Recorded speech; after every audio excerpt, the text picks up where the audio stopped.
அன்பான உறவுகளுக்கு வணக்கம். நீங்கள் பார்த்து கொண்டிருப்பது எஸ்டிஎஸ் தமிழ் தொலைக்காட்சி. எஸ்டிஎஸ் தமிழ் தொலைக்காட்சியில் வார வாரம் இடம்பெற்றுக் கொண்டிருக்கின்ற மருத்துவர் நாம் நிகழ்வோடு இணைந்திருக்கின்றோம். மருத்துவர் நாம் நிகழ்வுக்கான அரசனை வழங்குகிறார்கள்.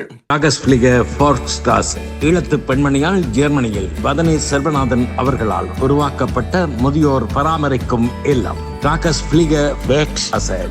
மருத்துவர் நாம நிகழ்வுக்கு அறிஞர்களை வழங்குவதோடு இன்றைய மருத்துவர் நாம நிகழ்வில் தாயகத்திலிருந்து மருத்துவர் கிரிசாந்த் வேதநாயம் அவர்கள் இணைந்திருக்கிறார். வணக்கம் ஐயா. வணக்கம். வணக்கம். இப்பொழுது பார்ப்போமாக இருந்தால் தாயகத்தில் இலங்கையிலே கூடுதலாக பல பாகங்களிலும் இந்த மலேரியா டெங்கு காய்ச்சல் என்று சொல்லி மிக பலர் வாழ்க்கையை இழக்க வேண்டிய சூழ்நிலையிலும் இருக்கின்றது. இப்பொழுது உங்களுக்கு கிடைத்த தகவல்கள் எப்படி இருக்கின்றது இது பற்றியது? இன்றைக்கு சரியாக நான் நினைக்கிறேன், எங்களுடைய இலங்கை நேரப்படி 7:30 மணிக்கு பிற்பகல் இரவு 7:30 மணிக்கு எங்களுக்கு இலங்கையினுடைய சுகாதார அமைச்சு விடுத்த அறிக்கையின்படி இது மற்றும் இந்த வருடம் முழுவதும் இலங்கையிலே ஏறக்குறைய 43,200 பேர் இந்த டெங்கு நோயினாலே பாதிக்கப்பட்டிருக்கிறார்கள் என்றும் அதிலே 22 பேர் தங்களுடைய உயிரை இந்த நோய்க்காக இழந்திருக்கிறார்கள் என்பதை பற்றியும் எங்களுக்கு அறிவுறுத்தி இருந்தது. உங்களுக்கு தெரியும், எங்களுடைய நாட்டிலே இந்த காலப்பகுதியிலே இந்த வடகிழக்கு பருவமழை பெய்கின்ற ஒரு காலமாக இருக்கின்றது. செப்டம்பர் மாதத்திலே இருந்து இந்த வருடமெல்லாம் மார்ச் மாதம் மட்டும் என்றபடியினாலே இந்த மழையுடன் கூடிய வானிலை நிலவுகின்றபடியினாலே இந்த டெங்கு நோயினுடைய தாக்கமும் எங்களுடைய தாயக பகுதிகளிலே மலேரியா நோயினுடைய தாக்கமும் கூடுதலாக இருப்பதாக எங்களுக்கு பல தகவல்கள் வந்திருக்கின்றது. உங்களுக்கு தெரியும், இதற்குரிய முக்கிய காரணம் என்னவென்றால் இந்த நுளம்புகள் பரவுகின்ற டெங்கு நுளம்பாக இருக்கலாம் அல்லது மலேரியாவை ஏற்படுத்துகின்ற நுளம்பாக இருக்கலாம். இவற்றை பரப்புகின்ற இந்த நுளம்புகளினுடைய பிணப்பெருக்கம் கூடுதலாக நீர்நிலைகளிலும் தண்ணீர் நிலைகளிலும் தான் ஏற்படுகிறது. என்றபடியினாலே மழை பெய்கின்ற போது நீர்நிலைகளிலே தண்ணீர் தேங்கி நிற்பதன் காரணமாக இந்த நுளம்புகளினுடைய பெருக்கம் அதிகரித்து இந்த டெங்கு நோயினிடமும் மலேரியா நோயினிடமும் தாக்கம் மிக அதிகமாக இருக்கின்றது. உண்மையிலேயே பார்க்க போனால் இந்த ஆண்டு அவ்வளவு தொகையாக இறந்திருக்கின்றார்களா அல்லது சென்ற ஆண்டு தரவை கூட சேர்த்தா? அதாவது இந்த ஆண்டு மட்டும் 22 பேர் டெங்கு நோயினால் இறந்திருக்கிறார்கள். இது மிகப்பெரிய ஒரு அளவு. அதே நேரத்திலே ஏறக்குறைய 43,200 பேர் இன்று மட்டும் இந்த நோயினாலே பாதிக்கப்பட்டிருக்கிறார்கள். கூடுதலாக சிறுவர்களும் அதே நேரத்திலே 60 வயசுக்கு மேற்பட்ட வயசு வந்தவர்களும் தான் கூடுதலாக பாதிக்கப்படுகிறார்கள். அதுவும் இந்த சிறுவர்கள் என்று சொல்லுகின்ற போது பள்ளிக்கூடம் செல்லுகின்ற சிறுவர்கள் எனில் அவர்கள் பள்ளிக்கூடத்துக்கு செல்லுகின்ற போது இந்த நுளம்பினுடைய கடிக்கு அவர்கள் உள்ளாகிறார்கள். இந்த டெங்கு நுளம்பானது ஈடிஸ் இஜிப்டி எனப்படுகிற ஒரு நுளம்பு வகையினாலே தான் பரவுகிறது. அதிலும் ஆண் நுளம்பல்ல. ஆண் நுளம்பு என்னத்தை சாப்பிடும் என்றால் தாவர சாற்றை, பழச்சாற்றை தான் அது சாப்பிடும். பெண் நுளம்புதான் மனிதருக்கு வந்து கடித்து மனிதனுடைய இரத்தத்தை குடிக்கின்றது. இந்த நுளம்புகளானது பார்க்கின்ற போது காலையிலே 6 மணியில இருந்து 9 மணி மட்டும், பிற்பகலிலே 3 மணியில இருந்து 6 மணி மட்டும்தான் இந்த நுளம்புகள் நடமாடுகின்ற ஒரு நேரமாக குறிக்கப்பட்டிருக்கிறது. எனவே இந்த கால பகுதியிலே வெளியில இருப்பவர்கள் எங்களுடைய பாடசாலை பிள்ளைகள் கூடுதலாக மைதானங்களில் இருப்பார்கள். பின்னேரத்துல போய் கிரவுண்ட்ஸுக்கு போய் விளையாடுவார்கள். அதே நேரத்தில் காலையிலே 6 மணிலிருந்து 9 மணி மட்டும் அவர்கள் பாடசாலை அறைகளிலே இருப்பார்கள். எனவே இந்த கால பகுதிகளில் தான் இந்த பாடசாலை பிள்ளைகள் கூடுதலான அளவு இந்த நுளம்பு தாக்கத்துக்கு உட்பட்டு அவர்களுக்கு இந்த டெங்கு மலேரியா போன்ற நோய்கள் ஏற்படுகிறது. இலங்கையில் முழுமையாக எடுக்கப்பட்ட தரவா அல்லது பொதுவாக ஒரு சில பகுதியில் தான் இந்த டெங்குவும் அந்த மலேரியா காய்ச்சலும் வந்திருக்கின்றன? அதாவது இலங்கையிலே கூடுதலாக பாதிக்கப்படுகிறாங்க என்று சொன்னால் கொழும்பு, கம்பகா சொல்லலாம். அதே நேரத்திலே அனுராதபுரம், யாழ்ப்பாணம், மட்டக்களப்பு போன்ற பகுதிகள் தான் இலங்கையிலே கூடுதலான அளவு பாதிக்கப்படுகின்ற பகுதிகளாக இருக்கின்றது. அதே நேரத்திலே மக்களினுடைய ஒரு பொறுப்பு அற்ற நடவடிக்கை தான் எங்களுடைய சுகாதார அமைச்சிலே இருக்கின்ற அனைத்து அதிகாரிகளுமே சொல்லுகின்ற ஒரு கருத்து மக்களினுடைய பொறுப்பற்ற தன்மை, சமூக உணர்வுடன் செயற்படாத தன்மை, இவை எல்லாமே இந்த நுழம்பினுடைய பெருக்கத்துக்கு காரணம். என்ன செய்வார்கள்? தங்களோட வீட்டு குப்பையை பக்கத்து வீட்டிலே போடுவார்கள். தங்களோட வீட்டு குப்பையிலே அண்மையிலே கூட நாங்கள் அந்த நுரலியாலை உங்களுக்கு தெரியும், கேள்விப்பட்டீர்கள், அதை சொல்லி நான் விரும்புகிறேன். 12 வருடங்களுக்கு பிறகு இந்த ஓட்டன் சமவெளியிலே இந்த குறிஞ்சி மலர் பூத்து இருக்கின்றது. 12 வருடங்களுக்கு பிறகு. எனவே எங்களுடைய வைத்தியர்கள் கனவேர், நான் போவதில்லை வேலைப்பளு காரணமாக, பல பேர் அந்த குறிஞ்சி மலரை பார்ப்பதற்காக எங்களுடைய பகுதியில இருந்து ஏறக்குறைய 60 கிலோமீட்டர், மிகவும் அருகிலே இருக்கிற பகுதி 60 கிலோமீட்டர், அப்ப அங்க எங்களுடைய வைத்தியர்கள் சென்று அந்த வீடியோ கிளிப்பிங் எடுத்து வந்தார்கள். இந்த ஹோட்டன் சமவெளியிலே மனிதரே இல்லை, வீடுகள் இல்லை, ஆனால் அந்த இடங்களிலே குப்பைகள் கொட்டப்பட்டிருக்கிறது. என்ன செய்திருக்கிறார்கள் மக்கள்? வாகனங்களிலே சென்று வாகனங்களிலே போகின்ற போது குப்பைகளிலே வாகனங்களை போட்டுக்கொண்டு போய் இந்த பகுதிகளிலே போய் வீசுகிறார். எனவே மக்களுடைய இந்த சமூக உணர்வற்ற தன்மை, அதே நேரத்தில் இந்த பொறுப்பற்ற தன்மை தான் எங்கட நாட்டை பொறுத்த மட்டிலே வைத்தியர்களாக எங்களுக்கும் சுகாதார அமைச்சிலே வேலை செய்த அனைவருக்குமே ஒரு பெரிய ஒரு சவாலாக இருக்கின்றது. எங்களுடைய பொறுப்பற்ற தன்மை காரணமாகத்தான் இந்த கழிவுப் பொருட்களை வீதிகளிலும் மற்ற வளவுகளிலும் வீசுகின்ற போது இவற்றிலே தண்ணீர் தேக்கமடைந்து அந்த தண்ணீரிலே இந்த நுழம்புகள் பெருக்கமடைந்து இந்த நுழம்புகளின் தாக்கம் மிக அதிகமாக இருக்கிறது. இந்த விழிப்புணர்வானது மக்களிடையே உண்மையிலேயே அந்தந்த மாநகர சபை பொறுப்பாளர்கள் அல்லது சுகாதார பொறுப்பாளர்கள் மக்களுக்கு விரிவாக கூற வேண்டும். அந்த கூற்றுகள் நடைபெறுகின்றதா? ஆம், உண்மையாக சொல்ல போனால் நான் கூட எத்தனையோ வானொலிகளிலே, இலங்கையிலே ஒளிபரப்பாகின்ற வானொலிகளிலே பேசி இருக்கின்றேன். எனவே இப்படி பலதரப்பட்ட ஊடகங்களிலும் இணையதளங்களிலும் இதை பற்றிய விழிப்புணர்வுகள் எல்லாம் தொடர்ந்து வந்து கொண்டிருந்தாலும் மக்களாக பார்த்து திருந்தாவிட்டால் ஒன்றுமே செய்ய முடியாது. எவ்வளவு சட்டத்தை போட்டாலும் கூட மக்களை நாங்கள் திருத்த முடியாது. என்றபடியினாலே இந்த நாங்கள் அடிக்கடி சொல்லுவோம், தேவையற்ற இந்த யோகட் கப்புகளாக இருக்கலாம், அல்லது இந்த சைக்கிள் டயர்களாக இருக்கலாம், வாகனங்களுடைய டயர்களாக இருக்கலாம், அவற்றை தேவையில்லாமல் வைக்க வேண்டாம். அப்படி அவை தேவையில்லாமல் இருந்தால் அவற்றை ஒரு சிறு ஒரு பள்ளம் ஒன்று தோண்டி அதுக்குள்ளே புதைத்து வையுங்கள் என்றெல்லாம் எத்தனையோ நடவடிக்கைகளை சொன்னாலும் கூட உங்களுக்கு தெரியாது, உலகத்திலேயே மிக அதிகமான பரவல் அடைகின்ற, அதாவது நாங்கள் ஆப்பிரிக்க நாடுகளை எடுக்க முடியாது, எங்களில் ஆப்பிரிக்க நாடுகளையும் இலங்கையும் ஒப்பிடுகின்ற போது சுகாதாரத்திலே ஒரு மேடமும் பள்ளவும் மாறி, நாங்கள் மேட்டில் இருக்கிறோம், அவர்கள் பள்ளத்தில் இருக்கிறார்கள் என்றாலும் கூட இந்த டெங்கு நோயினுடைய மலேரியா நோயின் தாக்கமானது அந்த நாடுகளுக்கு ஒப்பிடுகின்ற வகையிலே மிகவும் கூடுதலாக இருப்பதுதான் எங்களுக்கு மிகவும் கவலை அளிக்கக்கூடிய ஒரு விடயமாக இருக்கிறது. இதற்கான மாற்று வழிகளா அல்லது இந்த மருத்துவ ரீதியான நாங்கள் சென்ற பகுதியிலும் கதை திருந்ததுக்கான மருத்துவம் என்றது இறுதி நேரத்தில் வந்தால் அதை காப்பாற்ற முடியாது என்ற சூழ்நிலை கூட. இதில் பார்க்க போனால் இவர்கள் காலம் கடந்துதான் மருத்துவ நிலையங்களை நாடுகிறார்கள், அப்படித்தானே? நிச்சயமாக நாங்கள் எவ்வளவோ சொல்லுவோம். 3 நாட்களுக்கு மேல் காய்ச்சல் நீடிக்கின்றது, தாங்க முடியாத டெங்கு நோய்க்கு தாங்க முடியாத உடல் வலி. அதே நேரத்திலே மலேரியா நோய்க்கு ஆங்கிலத்திலே சொல்வோம் ஃபீவர் வித் சில்ஸ் அண்ட் ரைகு, அதாவது குளிருடனும் நடுக்கத்துடனும் காய்ச்சல் வரும். உண்மையாக எனக்கு இது மட்டும் அந்த நோய்கள் ஏற்படவில்லை என்றாலும் கூட இந்த மலேரியா நோய் வந்த வைத்தியர்களை நான் யாழ்ப்பாண போதனா வைத்தியசாலையிலே வேலை செய்து கொண்டிருக்கின்ற போது நான் கண்டிருக்கின்றேன். அவர்களை குளிர் நடுக்கத்தை போக்குவதற்காக நாங்கள் என்ன செய்வோம், பெட்ஷீட்டை போத்தி அவர்களை அப்படியே கட்டி பிடித்திருப்போம். அவ்வளவு ஒரு குளிர் நடுக்கத்துடன் இந்த மலேரியா காய்ச்சலுக்குரிய அந்த காய்ச்சல் வரும். அதே நேரத்திலே டெங்கு நோய்க்கு என்ன ஏற்படுகிறதுனா குளிர் நடுக்கம் வராது, ஆனால் உடல் முழுவதும் தாங்க முடியாத வலி, ஒவ்வொரு மூட்டுகளையும் இழுத்து குத்தும். அதே நேரத்திலே அதாவது கண்ணுக்குள்ளுக்குள்ளே தாங்க முடியாத வலியும், அதே நேரத்துல தலைவலியும் தலை நோவும் ஏற்படக்கூடியதாக இருக்கும். இவையெல்லாம் இந்த டெங்கு நோயினுடைய அறிகுறிகள்.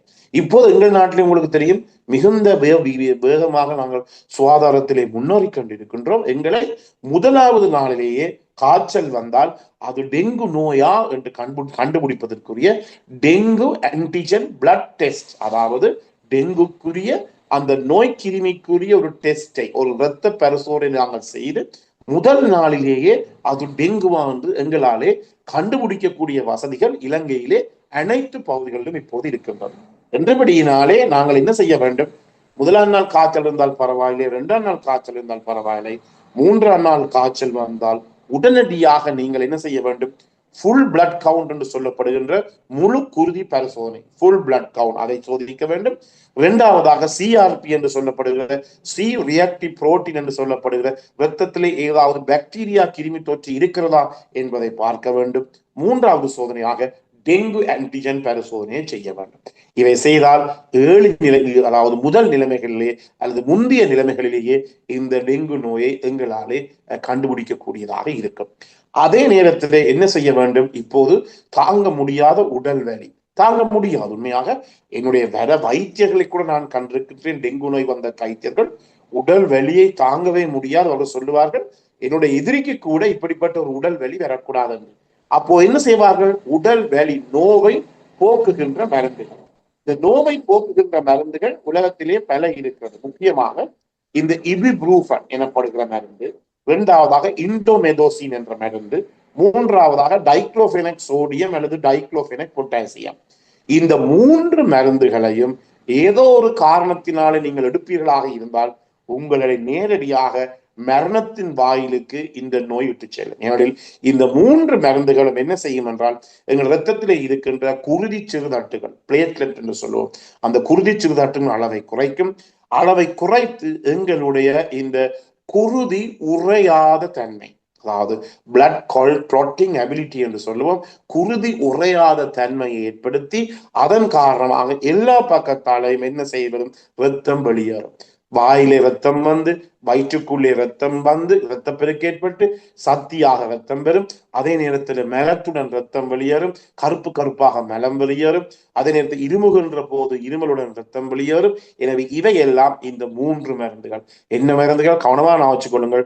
இபிப்ரூஃபன் எனப்படுகின்ற மருந்து, இரண்டாவதாக இண்டோசிட் அல்லது இண்டோமெதோசின் என்ற மருந்து, மூன்றாவதாக டைக்ளோபெனக் சோடியம் அல்லது டைக்ளோபெனக் பொட்டாசியம் என்ற மருந்து.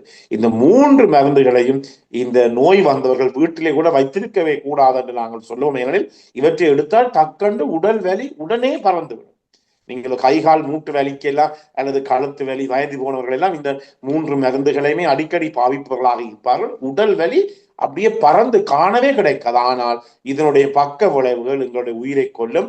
எத்தனையோ பிள்ளைகளும் பெரியவர்களும் எங்கள் கண் முன்னாலேயே இந்த மருந்துகளை பாவித்து இறந்ததை என்னுடைய இந்த 38 வருட மருத்துவ வாழ்க்கையிலே நான் கண்டிருக்கின்றேன். நீங்கள் கூறிய இந்த மருத்துவ சிகிச்சைக்குரிய பொருட்கள் அவர்கள் மருத்துவர் ஆலோசனை ஏற்றுக்கொள்கின்றார்களா, அல்லது இவர்கள் வெளிவாரியாக வாங்கி பாவிக்கின்றார்களா? இதுதான் எங்களுடைய நாட்டில் இருக்கிற பிரச்சனை. உங்களோட நாட்டுக்கும் எங்களோட நாட்டுக்கும் இடையில இருக்கின்ற பிரச்சனை. அதாவது எங்களோட நாட்டிலே யார் போய் கேட்டாலும் எந்த மருந்தையும் கொடுப்பார்கள்.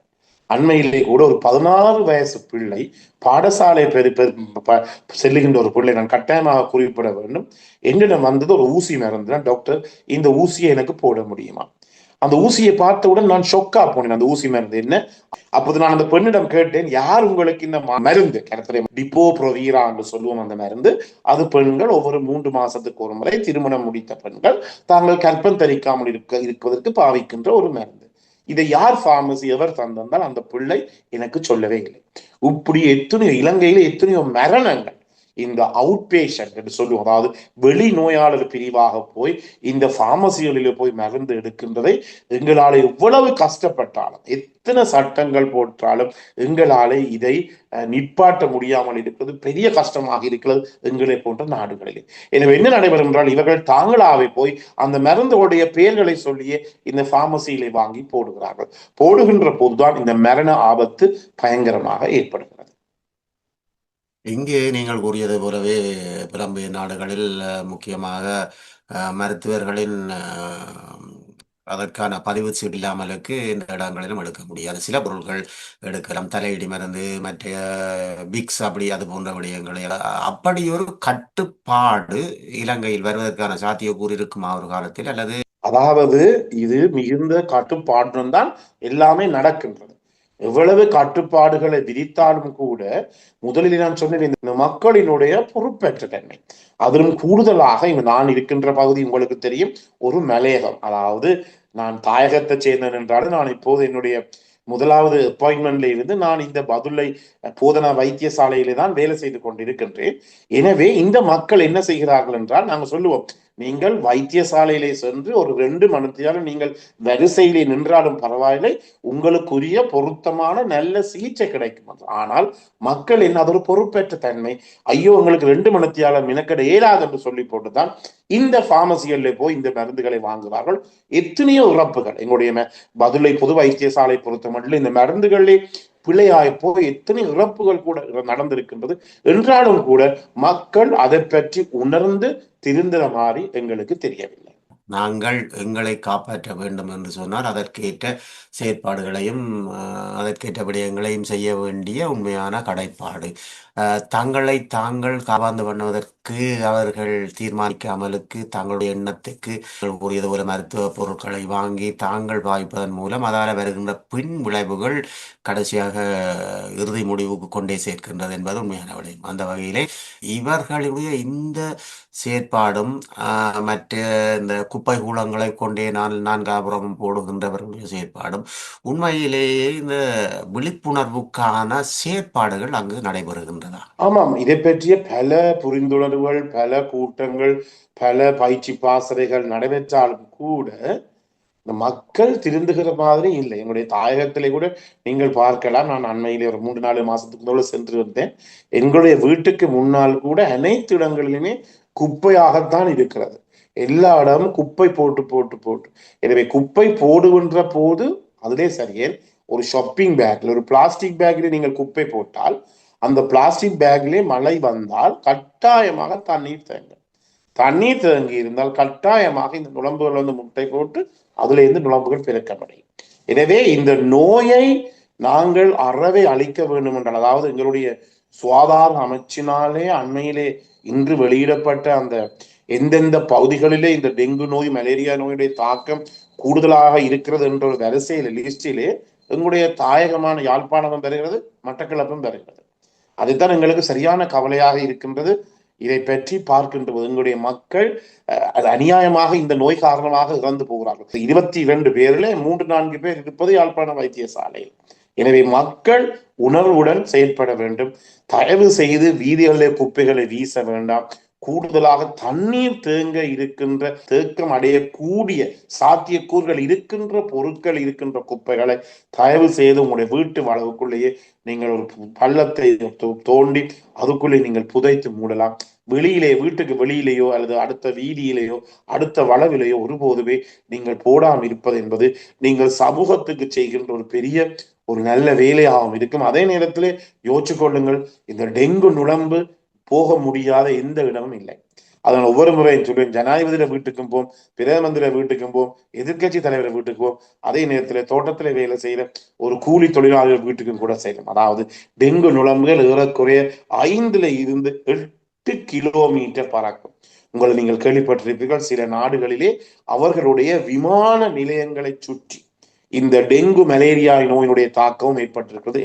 ஏனென்றால் இந்த விமானங்களுக்கு, உதாரணமாக இலங்கையில இருந்து ஒரு விமானம், ஏலங்கா விமானம் இங்கிலாந்துக்கோ அல்லது ஜெர்மனிக்கோ சென்றால் அந்த விமானத்திற்குள்ளேயே இந்த நுளம்புகள் இருந்து பயணம் செய்து பிறகு அந்த விமானங்கள் அந்த தங்களுடைய நாடுகளில் இறங்கும் போது அங்கே இருந்து வெளியில போய் அதை சுற்றி இருக்கின்ற 2-3 கிலோமீட்டர் இருப்பது கூட பாதிப்பு ஏற்பட்டதாக பல தகவல்கள் எங்களுக்கு இருக்கிறது. எனவே டெங்கு நுளம்பு 5 இருந்து 8 கிலோமீட்டர் பறக்கக்கூடியது என்றபடினால எந்த வீட்டுக்கு நான் ஒரு 5 கிலோமீட்டருக்கு அங்காலவே ஒரு குப்பையை போட்டுட்டு வந்தேன் என்றால் அந்த 5 கிலோமீட்டருக்கு அப்பாலே போடப்பட்ட குப்பையிலேருந்து உருவாகிற நுளம்பு இந்த வீட்டுக்கு வரலாம்.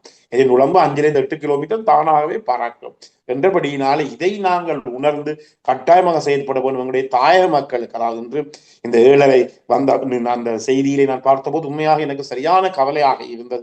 அதை பார்க்கின்ற போது எங்களுடைய தாயக உறவுகள் இந்த நோய் காரணமாக இறந்து மடிந்து கொண்டிருக்கிறார்கள்.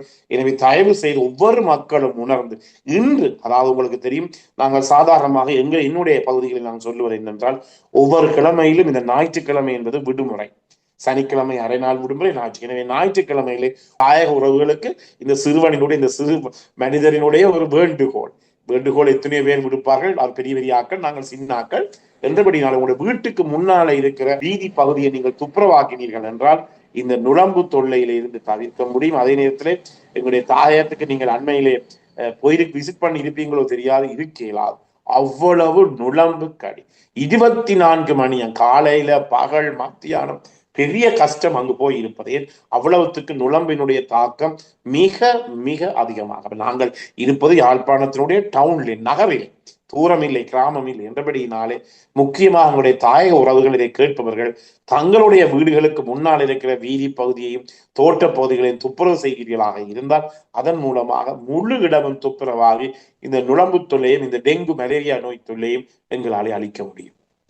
நீங்கள் கூறுவது மிக சரியான நிலைப்பாடு. பண்ணை பகுதி, பலாரி பகுதி எல்லாம் ரோட்டுக்கரையோரம் எல்லாம் கொண்டு கொட்டியிருந்ததாக, அது அந்த இடங்களில் கமராக்கள் பூட்டப்பட்டிருப்பதாக அறியப்பட்டிருக்கின்றது. அதை கண்டுபிடிப்பதற்கு மாநகர சபை ஊடாக உண்மையிலேயே எங்களுடைய மக்கள் சுகாதாரம் பேணுவது என்பது தனி ஒருவனால் மட்டும் அது நிறைவேறக்கூடிய ஒரு விடயம் இல்லை. உண்மையிலே மக்கள் இணைந்திருக்கணும் சுகாதார பேணர்களுக்கு உண்மையான விடயம். மலேரியா காய்ச்சல் இப்பொழுது வந்து இந்த 22 பேர் இழப்பு வந்து இடையூறா அல்லது முதியோரா? 20 வயசுக்கு உட்பட்டவர்களால் கூடுதலாக வளர்ந்திருக்கிறார்கள்.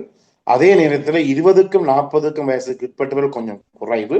அதே நேரத்தில் 60 வயசுக்கு மேற்பட்டவர்களும் இறந்திருக்கிறார். நான் முதலிலே சொன்னது போல இந்த இளம் பெரிய வயசுடையவர்கள் தான் இந்த நுளம்புகள் கடிக்கின்ற காலையிலே 6 மணி 9 மணி பின்னேரம் 3 மணி 6 மணி இந்த நேர பகுதிகளிலே கூடுதலான அளவு வெளியிலே இருப்பவர்கள் எங்களுக்கு இளம் பிரயாரத்தினர், இளம் வயசு ஆக்கள் தான். பள்ளிக்கூட பிள்ளைகளாக இருக்கலாம் அல்லது பல்கலைக்கழக மாணவர்களாக இருக்கலாம். 20-30 வயசுக்கு இடைப்பட்டவர்களால் கூடுதலான வெளியில் இருக்கிறார். அவர்கள் தான் கூடுதலான அளவு இந்த நுளம்பு கடிக்குட்படுகின்ற போது அவர்கள் தான் கூடுதலான அளவு பாதிக்கப்படக்கூடியதாக இருக்கின்றனர். இன்னும் ஒரு பக்கமாக பார்க்க போனால் முதியோர்கள் படுக்கும் போது குளிர் என்ற அடிப்படையிலே முழுமையாக போத்தி கொண்டு எல்லாம் படுப்பார்கள். எளியோர்கள் உண்மையிலேயே இளம் ரத்தம் அதெல்லாம் தேவையில்லை என்று சொல்லி விட்டு படுப்பார்கள். அப்போ அதனால் கூட நுளம்பு நேரடியாக வந்து அவர்களை தாக்குவதற்கான சந்தர்ப்பங்களும் இருக்கின்றது அல்லவா?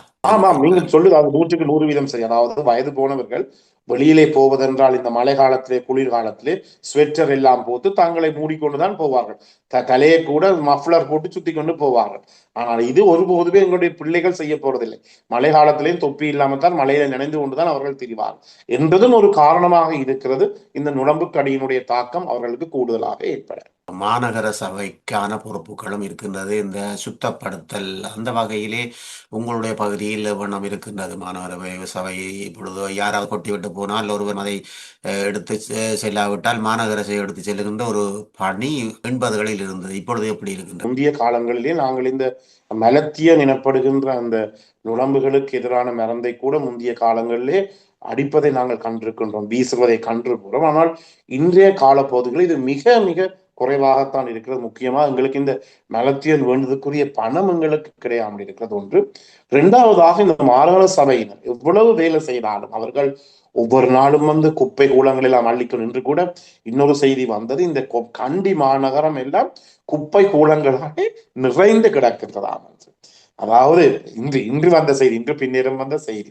எனவே இதான் பெரிய பிரச்சனை என்னென்றால் எங்களுக்கு முழு நேரமும் அந்த குப்பைகளை அகற்றக்கூடிய ஒரு முறைமை, ஒரு பொறிமுறை எங்களுடைய நாட்டிலே இல்லை என்றபடினாலே மாநகர சபையோ எந்த சபையோ என்னவ்வளவு வேலை செய்தாலும் மக்களுடைய உணர்வு போதாவிட்டால் எங்களாலே ஒன்றுமே செய்ய முடியாது. பொருளாதார சிக்கலும் காரணம் என்பது உண்மையான விடயம். ஆனாலும் அதே போன்று இப்பொழுது நாங்கள் புலம்பெயர் நாட்டில் பார்ப்போமாக இருந்தால் இங்கேயும் தங்களுடைய எண்ணத்துக்கு கொண்டே ரோட்டு வழி அறிந்து போட்டு போறவர்கள் இன்றும் இருக்கின்றார்கள். இந்த நாகரிகமான நாட்டிலும் இருக்கின்றார்கள். ஆனால் அதை தேடி கண்டுபிடித்து எடுத்து செல்வதற்கான மாநகர சபை உறுப்பினர்கள் நிச்சயமாக ரோட்டோரம் ஒவ்வொரு நாளும் 2 அல்லது 3 முறை சென்று அதை எடுத்துக்கொண்டு போகின்றார்கள். நாங்கள் தாயகத்தில் வாழ்வர்கள் நினைக்கக்கூடாது, இங்கே ஒன்றும் இல்லை என்று சொல்லி இங்கேயும் இருக்கின்றது. ஆனால் கண்காணிப்புக்கு உட்படுத்தப்பட்டதாக இருக்கிறது. அந்த கண்காணிப்பு உட்படுத்தப்பட்டதால் இருக்கிறபடியால் தான் சுத்தம் பேணப்படுகின்றது என்பது உண்மையான விடை. அதுபோன்று மலேரியா, நீங்கள் கூறியதோடு மலேரியா அங்கு மட்டுமில்லை இங்கும் இருப்பதற்கான சாத்தியக்கூறுகள் இருக்கின்றது. நீங்கள் கூறிய அத்தனை வழிகளும் உண்மையானது. விமானம் மூலம் கடந்து வரப்படுகின்ற இந்த நுளம்புகளின் ஆதிக்கத்தால் பல இடங்களில் மலேரியா இருப்பதாக நாங்களும் கேள்விப்பட்டிருக்கோம். அந்த வகையில் இந்த நிலைப்பாடுகளுக்கான மாற்றங்களும் இந்த நிலைப்பாடுகளுக்கான வேறுபட்ட விடயங்களும் இதில் ஆலோசனையாக முன்வைக்கக்கூடிய விடயம் என்று சொல்லி இதை முன்வைக்கலாம். அதாவது முதலிலே முக்கியமானது தனி மனித சுகாதாரம். சுற்றாடலை, நாங்கள் வசிக்கின்ற பகுதியை மிகவும் துப்புரவாக வைத்திருக்க வேண்டும். நுளம்பு பரவுகின்ற இடங்களை நாங்கள் அழிக்க வேண்டும். அதாவது உங்களுக்கு தெரியும், ஏதாவது பூத்தொட்டி வச்சிருந்தீர்கள் என்றால் அந்த பூத்தொட்டி நீங்கள் என்ன செய்ய வேணும், அதுல இருக்கிற தண்ணீர் சேகரித்திருந்தால் அந்த தண்ணீரை ஒவ்வொரு நாளும் மாத்தி மாத்தி மாத்தி அதை போய் வைக்க வேணும். இல்லாவிட்டால் அந்த தண்ணீரிலும் கூட இந்த நுளம்புகள் தேங்கும். அடுத்ததாக இந்த நுளம்புகள் எங்க போய் இளைப்பாறும் என்றால் இந்த டெஸ்குகள், இந்த மேசைகள், கதிரைகள் அவற்றுக்கு கீழே போய்த்தான் அவர்கள் இருக்கு. அதான் பாடசாலைகளில் நாங்கள் கண்ட மிக முக்கியமான பிரச்சனை, இந்த டெஸ்க், இந்த பாடசாலையில் இருக்கின்ற மேசைகள், கதிரைக்கு கீழே போய் நுளம்புகள் இருக்கு. இருந்து போட்டு பாடசாலை மாணவர்கள் காலையில வந்தவுடன் அவர்களுக்கு கிடைக்கும். எனவே என்ன செய்ய வேண்டும், ஏதாவது ஒரு முறைமையை பாவித்து இந்த நுளம்புகளை எல்லாம், சில பேர் சொல்லுவாங்க, உங்களுக்கு தெரியும், பழைய காலங்களில் நாங்கள் வேப்பமிலை புகை மிகவும் ஒரு திறமையான ஒரு உன்னதமான ஒரு வேலை. ஆனால் எங்களுடைய இந்த மலைய பகுதிகளில் வேப்ப மரத்தையே நான் இது மட்டுமே கண்டதே கிடையாது. எனவே எங்களுடைய தாயகத்தில் இந்த வேப்ப மரம் இருக்கிறது, வேப்ப மர இலை இருக்கின்றது, அவையெல்லாம் போடுகின்ற போது அந்த புகையின் காரணமாக கூட இந்த நுளம்புகள் அப்படியே அற்று போகும். எனவே அதை செய்யலாம். எங்களுடைய ஒவ்வொரு நாளும் ஒரு டெய்லி, ஒவ்வொரு நாளுமே அது ஒரு ஸ்டெப்பாக நாங்கள் என்ன செய்ய வேண்டும், இந்த புகையை போடலாம். சரியா? அடுத்ததாக என்ன செய்ய வேண்டும் என்றால் உடுப்புகள், அதாவது இந்த ஃபுல்லான உடுப்புகள், அதாவது கைகளை மட்டும் வருகின்ற இந்த ஃபுல் ஸ்லீவ் ஷர்ட் போடலாம், கால்களிலே சாக்ஸ் போடலாம். இவற்றின் மூலமாக நாங்கள் நுளம்பு கடியை குறைக்கலாம். அதே நேரத்தில் உங்களுக்கு தெரியும், சில எண்ணெய் வகைகள் இருக்கின்றது. அந்த எண்ணெய் வகைகள் கூட, நான் கூட அப்படியே ஒரு எண்ணெய் வகையை உண்மையாக இங்கு வைத்திருக்கிறேன், வைத்துக் கொண்டீங்களா? அதில் பார்த்தீர்கள் என்றால் அந்த நுளம்போட படம் கூட உங்களுக்கு தெரியும் என்று நாம் மொஸ்கிட்டோ ரிப்பல்லண்ட் என்று சொல்லுவோம், அல்லது மொஸ்கிட்டோ கார்டு என்று சொல்லுவோம். இது ஒரு எண்ணெய். நாங்களுடைய கலுசானிலேயோ எங்களுடைய ஷர்ட்லேயே நாங்கள் இந்த ஸ்ப்ரே பண்ணினா அதனுடைய மலத்துக்கு இந்த நுளம்புகள் எல்லாம் அப்படியே ரிப்பல்லண்ட் என்று சொல்லி நுளம்புகள் எல்லாம் போய்விடும், எனக்கு கிட்ட வராது. இவ்வாறு இயலுமான மட்டும் நாங்கள் நுளம்பு கடியை நாங்கள் குறைத்து கொள்ளுகின்ற போது இந்த நோயில இருந்து எங்களை பாதுகாக்கலாம். இதுக்கு மீறி எங்களுக்கு காய்ச்சல் ஏற்படுமாக இருந்தால் நான் சொன்னது போல தேவையில்லாத மருந்துகளை பாவிக்க கூடாது. உடல் வலி ஏற்பட்டால் இந்த பாராசிட்டமோல் என்று சொல்லுவோம், பாராசிட்டமோல் சாதி மருந்துகளை மட்டும்தான் பாவிக்க வேண்டும். அதன் பிற்பாடு 3 நாட்களுக்கு காய்ச்சல் இருந்தால் உடனடியாக ஒரு வைத்தியருடைய ஆலோசனையை பெறுவது மிகவும். இந்த வகையிலே அரசு மருத்துவமனைகள் சிறப்பாக செயற்படுகின்றதாக கேள்விப்படக்கூடியதாக இருக்கின்றது, வண்ணம் இருக்கின்றது டாக்டர். இப்போ ஆம், அதாவது நான் சொன்ன இலங்கையில எங்களுடைய சுகாதார நடவடிக்கைகள் எல்லாம் மிக மிக உன்னதமான நிலைமையிலே இருக்கிறது. இந்த 22 பேரும் இறந்ததற்கு காரணம் என்னவென்றால், இந்த டெங்கு நுளம்பிலே, இந்த டெங்கு வைரஸ்ல 4 வகையான வைரஸ் இருக்கிறது. 1, 2, 3, 4. இந்த 4 வகையான வைரஸ்கள் இருக்கிறபடியினாலே சில வைரஸ்கள் மிகவும் பயங்கரமானது, ஆளை கொண்டு போட்டுத்தான் விடும். நீங்கள் என்ன பதவியில இருந்தாலும், என்ன செய்தாலும், எந்த நாட்டுக்கு போனாலும் அது கொள்ளும். அது அந்த வகையினுடைய ஒரு இயல்பு என்றபடியினாலே தான் அந்த 22 உயிரிழப்புகளும் ஏற்பட்டிருக்கிறது. என்றபடியால் எங்களுடைய நாட்டிலே இந்த சிகிச்சை எல்லாம் மிகவும் உன்னதமான நிலைமையிலாக இருக்கின்றது. தாயகத்தை பொறுத்த மட்டும் தாயகத்திலும் எங்களுடைய மருத்துவருடைய சேவை மிக மிக உன்னதமாக பாராட்டப்பட வேண்டிய ஒன்றாக இருக்கிறது. அவர்களும் மிக உன்னதமான சேவையை எங்களுடைய மக்களுக்கு, தாய் மக்களுக்கு, நாங்கள் அங்கு இல்லாவிட்டாலும் மற்ற வைத்தியர்கள் இருந்து தங்களுடைய உன்னதமான சேவை எங்களுடைய மக்களுக்கு வழங்கி கொண்டிருக்கிறார்கள். என்றபடியாலே வைத்திய துறையிலே இருக்கின்ற ஒரு பிரச்சனையுமே எங்களுக்கு கிடையாது. எல்லா மருந்துகளும் எங்களுக்கு கிடைக்கின்றது. ஆனால் சில நேரங்களில் இந்த நோயாளிகள் லேட் ஸ்டேஜிலே, பிந்திய நிலைமையிலே எங்களை வந்து அடைகின்ற போது எங்களால் ஒன்றும் செய்ய முடியாத ஒரு நிலைமை இருக்கும். மருத்துவர் தட்டுப்பாடு உள்ளது, வேறு நாடுகளுக்கு சென்று விட்டார்கள் என்ற ஒரு நிலைப்பாடு கடந்த 2-3 வருடங்களுக்கு முன்பு இருந்தது. இப்பொழுது அப்படியான சூழ்நிலை இருக்கின்றதா மருத்துவ நிலையங்களில்? மருத்துவர்கள் நாட்டை விட்டு புலம்பெயர்ந்து கொண்டு இருக்கிறார்கள் என்பது நாங்கள் ஏற்றுக்கொள்ள வேண்டிய ஒரு கசப்பான உண்மை. என்றாலும் கூட இருக்கிற வைத்தியர்கள் நாங்கள் எவ்வளவு கஷ்டப்பட்டாலும் தொடர்ச்சியாக நாங்கள் வேலை செய்து கொண்டிருக்கிறோம். இதன் மூலமாக எங்களுடைய மக்களை நாங்கள் காப்பாற்றிக் கொண்டிருக்கிறோம். மருத்துவருடைய புலம்பெயர்வு என்பது தொடர்ச்சியாக இடம்பெறுகின்ற ஒரு நிலைமையாகத்தான் இருக்கிறது. நீங்கள் இன்றும் சிறப்பாக நாம் நிகழ்ச்சியிலே வந்து இணைந்து கொண்டு டெங்கு காய்ச்சல், மலேரியா காய்ச்சல் பற்றிய தகவலை வழங்கியமைக்கு நன்றிகளை கூறிக்கொள்கிறோம். உங்களுக்கும் உங்களுடைய வேலை பணிகளில் இப்பொழுது கூட யாரும் உங்களை வந்து இருக்கிறார்கள், நீங்கள் அவர்களுக்கான மருத்துவ சிகிச்சை செய்வதற்காக அந்த சூழ்நிலையிலும் கூட நீங்கள் வந்து இந்த CS தமிழ் ஊடாக மருத்துவர் நம் நிகழ்வில் இணைந்து கொண்டமைக்கு நன்றிகள். உங்களுடைய தாயக உறவுகளை இந்த தொலைக்காட்சி மூலமாக சந்திப்பதில் மிக்க மகிழ்ச்சி. மீண்டும் உங்களை சந்திக்கும் வரை நன்றி, வணக்கம். நல்ல உறவுகளை இதுவரை நீங்கள் பார்த்தது மருத்துவர் நாமும் மருத்துவர்களுக்கான ஆலோசனை வழங்கியவர்கள்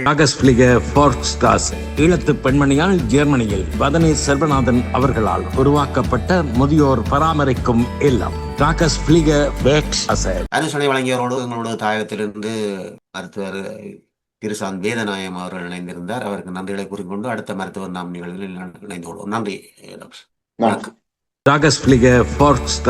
ஈழத்து பெண்மணியால் ஜெர்மனியில் வதனி செல்வநாதன் அவர்களால் உருவாக்கப்பட்ட முதியோர் பராமரிக்கும் இல்லம். 1000க்கு மேற்பட்டவர்கள் பராமரிக்கப்பட்டு வருகின்றனர். இல்லத்தில் தங்கி வாழ்வோர் வீடு சென்று அழைத்து வந்து நாளாந்த பராமரிப்பு, மருத்துவ உதவி, உடல் பயிற்சி, சிறந்த உணவு வளங்கள், விளையாட்டு, பொழுதுபோக்கு அம்சங்கள், சுற்றுலா அழைத்து செல்லல், இன்னும் பல உதவி சேவையுடன் மிளிர்ந்து நிற்கும் முதியோர் பராமரிக்கும் இல்லம். இங்கு வந்தவர்கள் தங்கள் இல்லங்களில் வாழ்வது போல் வாழ்வது இவர்கள் முகமலர்வில் தெரிகின்றது. தொடர்புகளுக்கு K. Vathani Selvanathan, Linden Strasse 16A 68 623 ஹாஃப் ஹை. தொலை தொடர்புகளுக்கு 0040413099 கை தொலைபேசி 0041622051651624. முதியோர் பராமரிப்புக்கு இது ஒரு ஈழத்தமிழ் பெண்ணின் சாதனை. முதியோர் பராமரிக்கும் இல்லம்.